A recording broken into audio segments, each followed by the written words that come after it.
नकवी साहब जी, क्या मसला है ईवीएम से? अच्छा खासा चुनाव हो रहा है, चट से चुनाव होता है, पट्टे से रिजल्ट आता है, आपको क्या समस्या है? चुनाव आयोग तो मानने को तैयार ही नहीं, वो कह रहे हैं कि तो टेम्पर हो ही नहीं सकती दुनिया में कोई माई का लाल, इवन अल्बर्ट आइंस्टीन आ जाए तो वो भी इसमें छेड़छाड़ और इसको टेम्पर नहीं कर सकते। देश में ईवीएम का विरोध लगातार बढ़ता जा रहा है।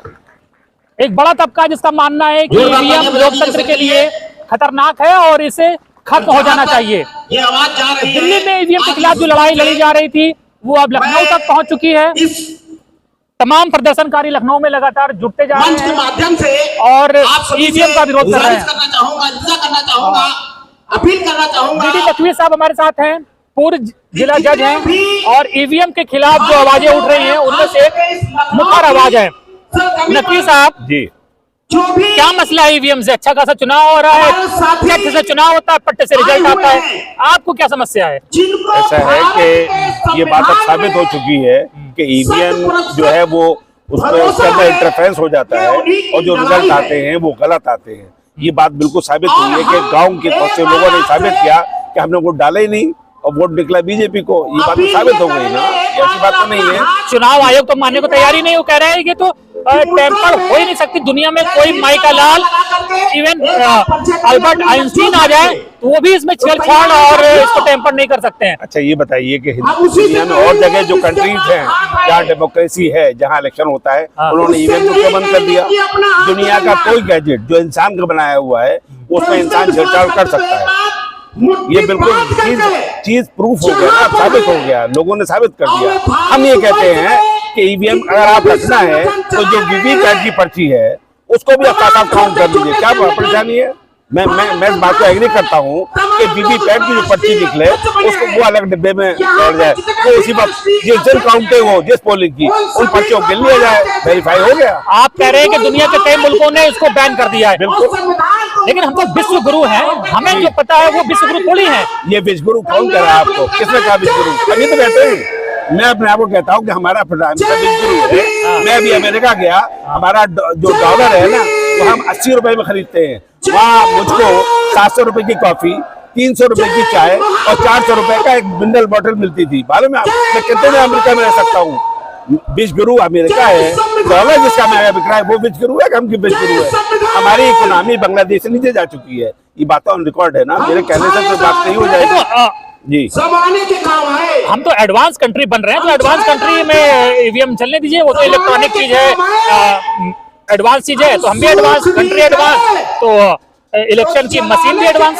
देखिए ऐसा है, हम डेमोक्रेसी है, हमारे इक्वलिटी हो गई, इक्वलिटी ऑफ अपॉर्चुनिटी कहाँ है? गरीब को मौका आगे बढ़ने का कैसे मिलेगा? आज एक डॉक्टर जो है 1.5 करोड़ रुपया खर्च करके डॉक्टर बनता है, वो गरीबों को क्या हाल करेगा? नहीं, हम ईवीएम की बात कर रहे हैं कि चुनाव आयोग तो कह रहे हैं ना कि ईवीएम पूर्णतः सुरक्षित है, उसमें कोई मसला नहीं है, बढ़िया इलेक्शन होता है, बढ़िया गिनती होती है, बढ़िया रिजल्ट आता है। मैं कह तो रहा हूँ कि वीवीपैट जो है, जो पर्ची है, मैंने वोट डाला किसी पार्टी को, आपने उस मशीन के अंदर उस जो दिखाने का जो गिलास है वो आपने ब्लैक कर दिया। मालूम है लेटेस्ट डेवलपमेंट क्या हुआ है कि उस गिलास को आपने ब्लैक कर दिया, वो वाइट नहीं रखा। मैं जब टेप करूंगा तो मुझे नजर आना चाहिए कि मैंने कैसे वोट दिया, और वीवीपैट की पर्ची पड़ जाए अगले डिब्बे में, उसे वेरीफाई हो जाए, तब क्या प्रॉब्लम है? मुझे आप बताइए, वीवीपैट की पर्ची को काउंट करने में कितना टाइम लगेगा?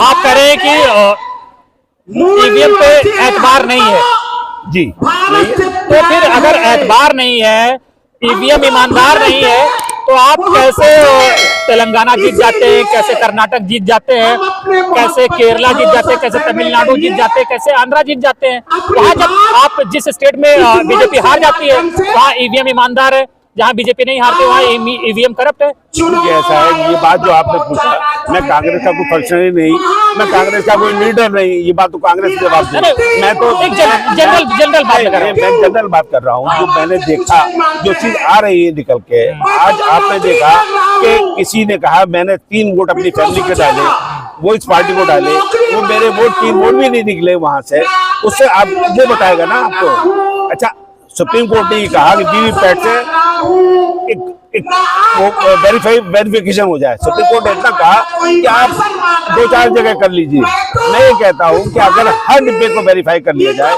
इसमें क्या बुराई है? मैंने आपका हक तो मान लिया। मैं आधा आप सच बोल सकते हैं, आधा मैं भी सच बोल सकता हूँ ना। मुझे क्या है, मैं एक रिटायर्ड जज हूँ, मुझे क्या मिलना है भाई? मैं तो समाज की, जनता की, ये डेमोक्रेसी ट्रांसपेरेंट होनी चाहिए। जनता को लगना चाहिए कि साहब इलेक्शन ईमानदारी से हुआ। इतनी बात, हमारी डेमोक्रेसी की बुनियाद वोट है और ट्रांसपेरेंट होना चाहिए। पहले ही होता था।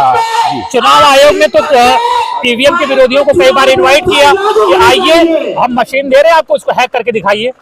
तो आज अगर हमारा इलेक्शन कमीशन ट्रांसपेरेंट होता तो ये डिमांड क्यों उठ रही होती? ये आपने जो कंप्लेंट हुई, आप जो रूलिंग पार्टी के खिलाफ कंप्लेंट होती है उस पर क्या एक्शन करते हैं, आप क्या इंक्वायरी करते हैं? ये पूरा देश देख रहा है। ऐसा नहीं है मैं कोई नई बात करूंगा। चुनाव आयोग पर भी यकीन नहीं है? नहीं, चुनाव आयोग एक फंक्शनरी है। आई कॉन्स्टिट्यूशन में एक खास उसकी अहमियत है। मैं कब कह रहा हूँ यकीन नहीं, मैंने तो नहीं कहा ये बात। सुप्रीम कोर्ट जाइए, अपील, आप तो जज रहे हैं, कानून के जानकार हैं, सुप्रीम कोर्ट जाइए, सबूत रखिए और कोर्ट को मुतमईन करिए। देखिए अब जनता क्या कह रही है, मैंने तो नहीं कहा ये जनता भी जाएगा। अगर सुप्रीम कोर्ट सुन रहा होता तो क्या बात जनता बची है। सब संस्थाएं अपना परिचय दे दीजिए। मैं केपी यादव एडवोकेट हूँ, वकील है, मेरा मजी है। क्या कह रहे सुप्रीम कोर्ट पे क्या आरोप लगा रहे हैं? मैं हाई कोर्ट में हूँ, सुप्रीम कोर्ट भी जाता हूँ। मैंने सवाल किया कि सुप्रीम कोर्ट जाइए। सुप्रीम कोर्ट बिक चुका है, मैं ये कह रहा हूँ। जो भी सरकारी संस्थाएं हैं, ईडी, सीबीआई, चुनाव आयोग उनकी जेब का है। सुप्रीम कोर्ट के जजेस भी बिक चुके हैं, डर चुके हैं। किसने खरीदा है? क्यों नहीं खरीदा है? गवर्नमेंट ने खरीदा है। डर है उनको। 4 जजेस, एक बार सुप्रीम कोर्ट के 4 जज बाहर आकर सड़क पर बोले थे आकर के कि हम यहाँ कुछ नहीं कर सकते हैं, हमारे ऊपर दबाव बहुत बनता है। लोकतांत्रिक कंट्री है, आप अलग बात है अपना आरोप लगा रहे, लेकिन हमें कोर्ट पे यकीन रखना चाहिए। कोर्ट पे यकीन रखना चाहिए। अब हमारे पास टाइम नहीं है, क्या आप क्या कह रहे हैं? लोकतंत्र बचा ही नहीं है। ये भी मैं कह रहा हूँ। किसने हमें किसने खरीदा? बिके हुए आप भी बिके। हमें किसने खरीदा? 1-8% हो सकते हैं, लेकिन गोदी मीडिया हो चुका है, मीडिया बिक चुका है। किसने खरीदा? नहीं जानता क्या आप बिके। हमें किसने खरीदा? गवर्नमेंट ने खरीदा है। हमारे गवर्नमेंट ने हमारे प्रोग्राम है मंजन। मीडिया ही उनका है, मीडिया ही उनका है, मनुवादियों का ही मीडिया है। आपका मीडिया कहाँ है? ये बात सही है कि हमारे पास अभी मीडिया नहीं है, लेकिन मीडिया जो भी मीडिया है, आपको मीडिया बनाने से, अपना मीडिया खड़ा करने से किसने रोका आपको? नहीं, बिल्कुल ठीक बात है, वो बनेगा के अलावा और बन भी रहा है। सोशल मीडिया अगर सब्जी को कर रहा होता तो दिमाग में एक वायरस घुस गया है कि हर चीज बिक गई है। बिकी नहीं, उन्हीं की है, उन्हीं की है। तो इस वायरस का कोई एंटीडोज लाइए, उसका इलाज करिए। हर चीज नहीं बिका हुआ है। मैं ये बताओ, अगर नकवी साहब, आप तो कानून के जानकार व्यक्ति हैं और ये लोग तमाम लोग बहुत आसानी से आरोप लगा देते हैं कि कोर्ट बिक गया है। क्या ये सब बातें ऐसी करनी चाहिए, या ये पॉसिबल है, या उचित है, या अनुचित है? बातें ये संभव है कि जज बिक गया, कोर्ट बिक गया? देखिए, ऐसा है कि जिस तरह के जजमेंट्स पिछले सालों में आए उससे पब्लिक का कॉन्फिडेंस शेक हुआ। मैं ऐसा कहूँगा कुछ जजमेंट्स आप भी जानते हैं, जिस अंदाज से जजमेंट आए तो शेक हुआ। आप देखिए ना, आपके सामने, मेरे सामने एक वकील साहब ने कहा लोगों में भरोसा नहीं है। इससे पहले तो लोगों में गुस्सा है, रोष है। देखिए, ऐसा है जब एक ही भोग पीता जाए, जो हम जाते, आपने देखा मिस्टर टेनी का जजमेंट, डे नाइट मर्डर, उसको छोड़ा था डिस्ट्रिक्ट कोर्ट ने, तो डिस्ट्रिक्ट जज को नौकरी से निकाल दिया गया। उस जजमेंट के खिलाफ हाईकोर्ट ने सैकुटल कर दिया। तो आप लोग मतलब इसको हम क्या कहेंगे? आप लोग किसी पार्टी से नहीं जुड़े, नहीं, आप लोग प्रोटेस्ट कर रहे हैं ईवीएम के अगेंस्ट। तो जो इसकी डायरेक्ट बेनिफिशियरी हैं, जो पॉलिटिकल पार्टीज हैं, अपोजिशन की पार्टियां हैं, वो क्यों खामोश हैं? उन्हें सड़क पर होने चाहिए, वो क्यों नहीं उतरते हैं? अब ये बात तो वो उनके लीडर बताएंगे ना भाई। ईवीएम हटेगा, बैलेट आएगा, चुनाव तो वही जीतेंगे ना, पार्टियां जीतेंगी। मुख्यमंत्री, प्रधानमंत्री तो वही कांग्रेस, समाजवादी पार्टी, आरजेडी, आम आदमी पार्टी, टीएमसी, शिवसेना, यही बनाएंगी। डायरेक्ट तो बेनिफिशियरी वही है ना। ये बताइए, देखिए बेनिफिशियरी कौन होता है ये तो मालूम है। सिविल सोसाइटी का मूवमेंट चला, अन्ना हजारे का मूवमेंट चला, फायदा कितना मिला बीजेपी को? करप्शन के खिलाफ लड़ाई लड़ी गई इस मुल्क में, और आज करप्शन कहीं ज्यादा बढ़ गया उससे। तो मेरा ये सवाल ये है कि पॉलिटिकल पार्टी और जिनके पास ज्यादा ताकत है, संसाधन है, वो इस लड़ाई में फ्रंट पे क्यों नहीं आती हैं? अब ये बात तो उनको, मेरे ख्याल से उनको आना चाहिए। नहीं तो आप भी तो उनसे डिमांड करिए कि चुनाव का बहिष्कार कर दिया, यकीन नहीं है तो बहिष्कार करने से क्या होगा? बहिष्कार कर दिया तो क्या होगा? लड़ने दीजिए उनको, अकेले जीत ले चुनाव, हम नहीं लड़ेंगे ईवीएम से। नहीं, ऐसा है ना, अगर जब हारना ही है, आप कह रहे हैं कि ईवीएम में बेईमानी है, हार है, तय है, जब हारना ही है तो लड़ो ही मत। देखिए ऐसा है जहाँ कुछ ईमानदार अफसर काम कर रहे हैं, मेरा ऐसा मानना है सिस्टम में जो ईमानदार अफसर हैं वो तो ईमानदारी से काम कर देते हैं, बहुत से लोग मैनेज हो जाते हैं। प्रॉब्लम ये है सिस्टम की हमारी, चाहे वो जुडिशरी हो, चाहे वो एग्जीक्यूटिव हो, चाहे कुछ पॉलिटिकल लीडर अच्छे है ना हिंदुस्तान में, ऐसा तो नहीं हर चीज खराब हो गया, हर चीफ मिनिस्टर बेईमान है, ऐसा भी नहीं है, हर मिनिस्टर बेईमान है।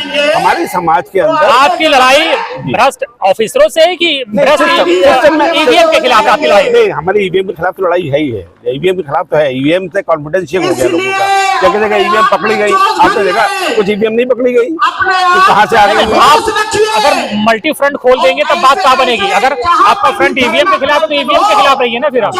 हम यहाँ पर रहे तो ईवीएम खिलाफ है, सारे देश में आवाज उठ रही है ईवीएम खिलाफ, खाली यही नहीं उठ रही, दिल्ली में उठ रही है, बम्बई में उठ रही है, जगह जगह लोग प्रोटेस्ट कर रहे हैं। ये और बात है कि वो प्रोटेस्ट ऑर्गेनाइज नहीं है, ऑर्गेनाइजेशन में पैसा चाहिए। देखिए सबसे बड़ा प्रॉब्लम क्या है, आज कारपोरेट वर्ल्ड सबसे बड़ा प्रॉब्लम है। मैं और कोई प्रॉब्लम नहीं मानता, मेरी नजर में कारपोरेट वर्ल्ड का अंधेपन से सरकार का सपोर्ट कर देना, तो बैलेंस बिगड़ गया। देखिए पॉलिटिकल पावर जो है जब कारपोरेट वर्ल्ड में पहुंच जाए तो चीजें बिगड़ती है। मेरा कहना है किसान मजदूर पे रहे पॉलिटिकल पावर। प्रॉब्लम यहाँ है, आज ये बताइए किसान की चीज जो है, किसान जो लड़ाई लड़ रहे हैं, ये इसका नतीजा निकलेगा? आप लगता है कि ये जीत सकते हैं लड़ाई? क्योंकि जिनकी खिलाफ लड़ाई लड़ रहे हैं बहुत पावरफुल लोग हैं वो। ऐसा है, लड़ाई समाज में होती रहनी चाहिए, अच्छाई बुराई की। जो भी लड़ाई है उसका नतीजा तो बहुत बताता है। नतीजा जो दिक्कत, साउथ अफ्रीका की लड़ाई जो है, नेल्सन मंडेला आखिर में जीता नहीं जीता लड़ाई को, 25 साल लग गए, 25 साल जेल में रहा।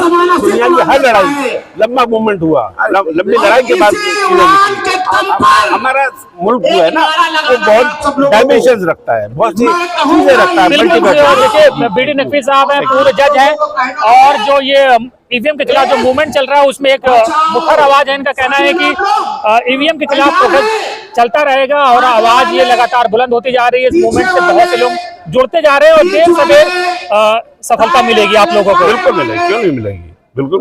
धन्यवाद। अगर आप